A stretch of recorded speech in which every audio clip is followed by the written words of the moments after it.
¿Qué tal amigos? ¿Cómo estáis? Bueno, en este primer vídeo del martes os prometí hablaros de las funciones que está empezando a realizar, a pesar de no haber sido nombrado, Toni Kroos en el Real Madrid. Pero tengo que dilatarlo para esta tarde porque justo cuando terminábamos el directo me enteré de algo que me sorprendió un poco con respecto a la operación mediocentro del Real Madrid, que es que otra vez a finales de la semana pasada, durante el fin de semana, ha habido un nuevo acercamiento entre Enzo Fernández y el Real Madrid. Enzo Fernández jugó ayer como titular en el partido que el Chelsea perdió 1-3 con el Nottingham Forest, partido que demuestra bien a las claras la debacle de temporada en la que se ha metido el Chelsea. El Chelsea, cuyo propietario, el norteamericano Todd Boehly, fue un iluminado al decidir cargarse a Enzo Maresca, poner al técnico que entonces era del Estrasburgo, el equipo filial del Chelsea, el que juega contra el Rayo en la Conference, a Liam Rossenior, el entrenador del Estrasburgo, y se lo ha tenido que cargar 107 días después. O sea, 100 días ha durado 3 meses de ser nombrado entrenador del Chelsea y de que le firmaran 7 temporadas de contrato. Bueno, el Chelsea ahora lleva 6 derrotas seguidas en Premier y estaba viendo por aquí la tabla de clasificación y el Chelsea es noveno, ha perdido 13 partidos en la Premier, viene de 6 derrotas consecutivas y tiene 48 puntos y está a 10 del Aston Villa y del Liverpool, que marcan la clasificación a la próxima edición de la Champions. Es decir, el Chelsea está fuera de la edición de la Champions. Y ese ha sido el detonante que ha hecho que en las últimas semanas Enzo Fernández tenga muy claro, tremendamente claro, que él no quiere volver a vestir la camiseta del Chelsea la próxima temporada. Todos sabéis que su situación contractual es complicadísima porque tiene contrato hasta 2030, tiene contrato de larga duración, 30 al 29, ahora os hablo de memoria.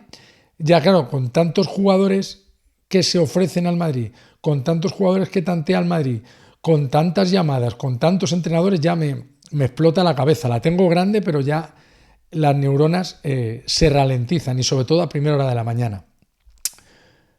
A pesar de que la situación de Enzo Fernández sea complicada en lo contractual y de que el Chelsea no va a ponerle fácil la salida ni al Real Madrid ni a ningún sitio, el argentino está decidido a irse y su primera opción es el Real Madrid. Esto os lo conté en enero. Os lo conté, yo creo que aquí en este canal antes que en ningún sitio. Luego el propio Enzo Fernández se dejó querer en uno de los parones de selecciones, dijo aquello de que le encantaría vivir en Madrid, el Chelsea le sancionó sin jugar, su agente Javier Pastore, el exfutbolista argentino que entre otros clubes militó en el PSG y que por cierto llegó a ser objetivo como futbolista del Real Madrid, su agente primero cargó contra el Chelsea y luego tuvo que recular y decir que no había ningún problema con el Chelsea, que Enzo estaba muy contento, que Enzo no quiso faltar al respeto al club.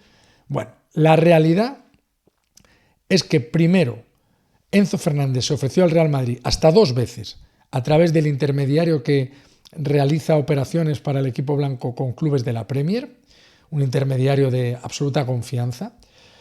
Y después, allá por el 22 de abril creo que fue, os conté que Javier Pastore, el mismísimo agente del jugador, ya se había puesto en contacto con el Real Madrid y estaban manos a la obra a ver cómo podían hacer posible el sueño del internacional argentino campeón del mundo. Ya sabéis que Enzo Fernández es un jugador que es mediocentro de carácter creativo, con mucha llegada, muy intenso en la presión, muy competitivo, sería un fichajazo para el Real Madrid. Pero también os he contado en vídeos anteriores en los que hemos hablado de Enzo que en ningún caso sale por menos de 3 cifras, en ningún caso. Ya se puede enfadar, no respirar, amenazar con no volver a Londres, lo que él quiera, declararse en rebeldía, pedir el transfer request, que no deja de ser una formalidad, pero una formalidad a la que los clubes de la Premier prestan mucha atención. Cuando un jugador pide el transfer request, está diciendo públicamente a su club y a sus aficionados: no quiero estar aquí.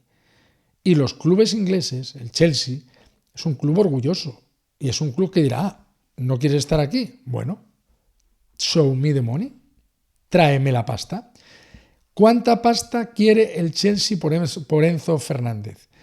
La situación económica del Chelsea es caótica, está en pérdidas hipermillonarias, pero claro, tiene detrás un multimillonario norteamericano capaz de cubrir con su propio capital las pérdidas del equipo. Más allá de que las normas de la Premier son un poco, las normas de control financiero y económico de la Premier son un poco un traje a medida. No hay una rectitud y por eso la Premier vive en una burbuja futbolística a la que otros clubes europeos no pueden acceder. Es imposible hacer ese tipo de traspasos como lo que se está haciendo en la Premier en las últimas 3-4 temporadas.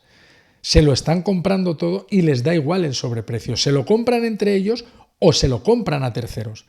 Hemos visto al Crystal Palace llevarse a Jeremy Pino, hemos visto a equipos de la segunda división inglesa llevarse a Carlos Vicente, la estrella del Alavés. O sea, es algo absolutamente incomparable.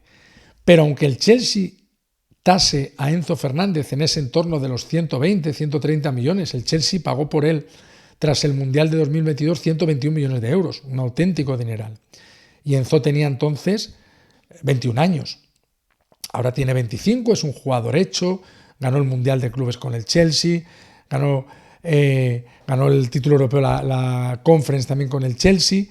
Es un jugador de absoluta fiabilidad y es un jugador no solo capaz de mover al equipo, sino sobre todo capaz de llegar al área y hacer gol. Sería un futbolista perfecto para el Madrid, fuera quien fuera el inquilino del banquillo. Enzo Fernández le valdría a Klopp, le valdría a Nagelsmann, le valdría a Allegri, le valdría a Pochettino, le valdría a todos, absolutamente a todos los entrenadores que tiene en cartera el Real Madrid o que tiene orbitando alrededor del banquillo del Bernabéu el Real Madrid. Enzo sabe también que su salida del Chelsea implica, al menos en su primer contrato con el Real Madrid, un sueldo más bajo del que percibe en Stamford Bridge. Pero eso, su agente, el Madrid ya se lo ha trasladado. Una cosa es el contrato, el primer contrato que firmemos, si conseguimos llegar a un acuerdo con el Chelsea, y otra cosa es la renegociación de ese contrato que podemos hacer después de la primera o de la segunda temporada si el rendimiento del chico es el que nosotros esperamos. Si todo va bien y Enzo nos ayuda a volver a ganar, nosotros seremos generosos con Enzo. Y la repercusión mediática y a nivel de derechos de imagen y de ingresos extrafutbolísticos que va a tener Enzo Fernández, que tendría Enzo Fernández en el Real Madrid, es infinitamente superior al impacto mediático y a los ingresos por derechos de imagen que percibiría Enzo Fernández si siguiera en el Chelsea.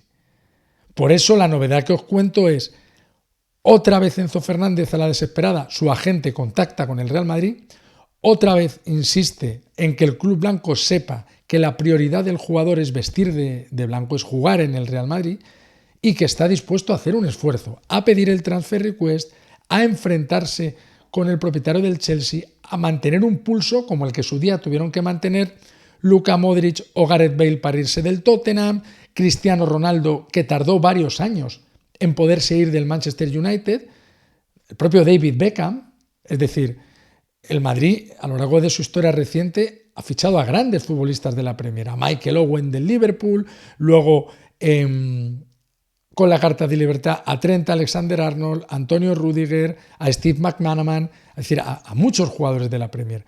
Lo que ocurre es que al Madrid le da un punto de vértigo tener que afrontar una operación de 3 cifras por un futbolista. Esto lo hizo el Madrid hace 3 veranos con Bellingham.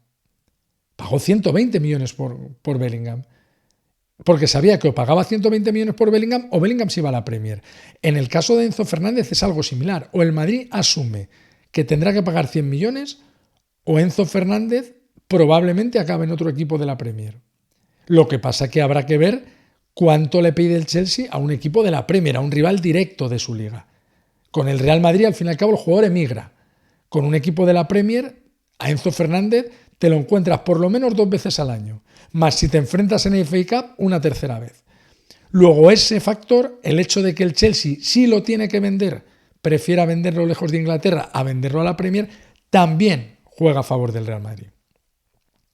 Se dan las circunstancias ideales, menos el precio, evidentemente, porque es un jugador muy caro, para que Enzo Fernández sea jugador del Real Madrid. Y sabéis que en la operación mediocentro está la opción de X Smith, que es mitad de precio de lo que cuesta Enzo Fernández, pero también es un jugador a mitad de cocción, a medio hacer. ¿Va a ser buenísimo? Yo creo que sí, que va a ser un cañón X Smith. Pero Enzo Fernández es un melón que ya está abierto y sabemos que está rico. Y es un jugador al que no le va a pesar la camiseta del Real Madrid. Ha jugado en Benfica, ha jugado en el Chelsea, es titularísimo de la selección argentina. X Smith tiene 20 años y su carrera está por ver. Creo que va a ser soberbia, pero está por ver. Y luego la tercera vía, lo sabéis también los seguidores de este canal, es la opción de Rodri. Si Rodri juega bien, si Rodri hace un buen mundial, si Rodri no renueva y si el City entiende que podría venderlo por 50 millones. Así que amigos, dejadme en comentarios vuestra elección para el mediocentro. Enzo, Kiss o Rodri. A mí es que me gustan los tres y me caben los tres. Los tres no van a venir. En un escenario ideal podrían venir Kiss Smith y Rodri, si Rodri, el precio que pone el City es barato, pero cada día se calienta más el fichaje de Enzo Fernández. Así que, como os digo siempre, dejadme un like si os ha gustado el vídeo, hypearlo para ayudarnos a que el canal continúe creciendo. Nos vemos en el vídeo de esta tarde, que ese sí probablemente vaya sobre Toni Kroos y cómo se está empezando a remangar el alemán. Me despido de todos vosotros. A la Madrid.